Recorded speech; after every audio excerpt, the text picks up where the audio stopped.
LSU was just ranked number 7 by the College Football Playoff Committee. Did they get it right? Is this a fair ranking for LSU? Well, if you watched our rankings come out on Sunday, we believe LSU is the 6th best team ahead of Oregon in the College Football Playoff race as it stands right now. So let's just compare resumes, because you could say, hey, LSU, Oregon, line it up on neutral field. Who gets favored? I would tend to lean towards LSU. But again, we're talking about the rankings. We're talking about the resumes. Is really what it comes down to. So let's compare resumes. LSU right now, 2 top 10 wins. Pretty nice. Okay, Oregon, they also have 2 ranked wins. For LSU, the big key is just keep winning, right? Like if you just keep winning, you're going to make it a conversation. Get to that in just a second. LSU, the rest of the way, has a game at Arkansas, which we previewed on this channel already. Make sure you go and check that out, coming out tomorrow. They have a game against UAB. Bit of a nail biter, but I take LSU in that game. I'm being sarcastic, of course.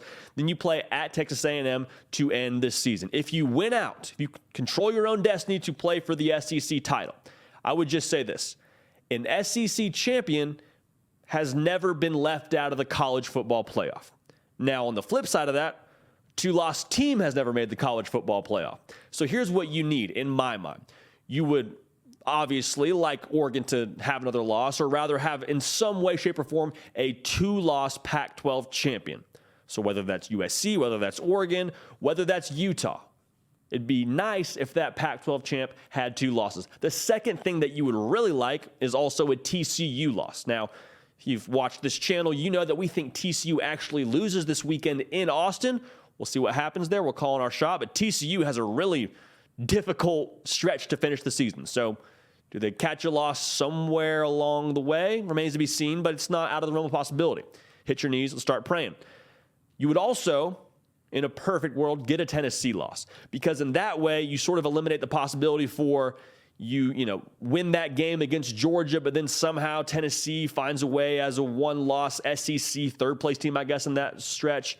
Bottom line, it just makes things a little more clean for you, okay? So you need some chaos. That's not really anything new to you as an LSU fan.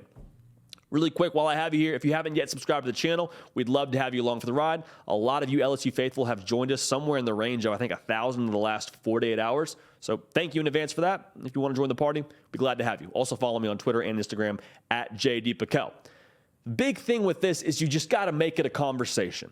Like on Selection Sunday, you just want to be in that conversation, because long gone are the days where it's just computers, right? It used to be punch in your wins, losses, all that, straight the schedule, and then you kind of get the answer on some sort of printed pieces of paper, I would imagine.